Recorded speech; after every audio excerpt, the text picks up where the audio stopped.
I've been keeping bees on my property for years. It's not just a hobby. It's part of my livelihood. My late wife loved bees, and I kept the tradition alive, harvesting honey and selling it at the local farmer's market.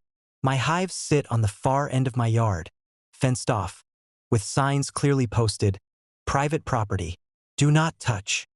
But the HOA didn't care about that.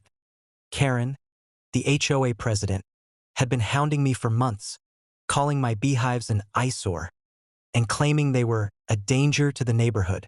Funny thing, though, when it came time for their big HOA garden party, suddenly Karen and her cronies thought my honey was free for the taking. One morning, I caught two board members sneaking around my yard with buckets.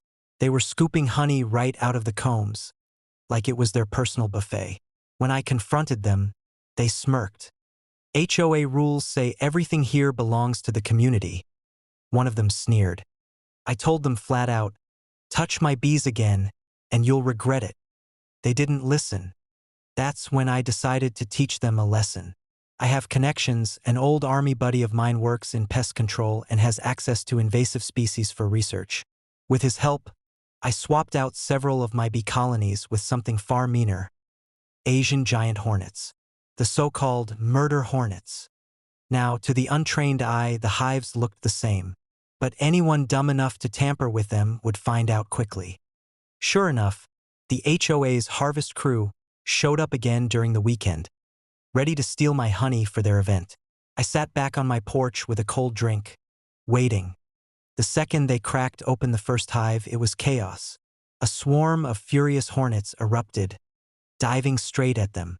Grown men screamed like children, buckets flying as they sprinted across my yard. Karen herself was shrieking, slapping at her arms as she bolted down the street. I didn't even have to lift a finger.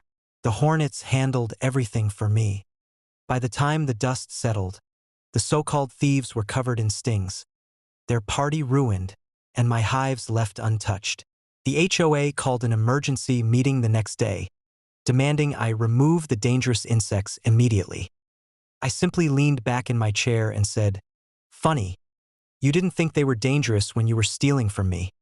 When they threatened to fine me, I reminded them that they had trespassed on my property, and I had surveillance footage to prove it.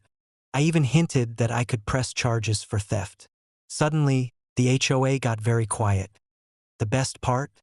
Word spread fast, and nobody, not Karen, not the board, not even the nosy neighbors, dares to step foot near my property anymore. My bees are safe, my honey untouched, and the HOA? They're too busy nursing their swollen welts to bother me. They thought they could steal from me. Instead, they learned the hard way. Mess with my bees, and you'll face something far nastier.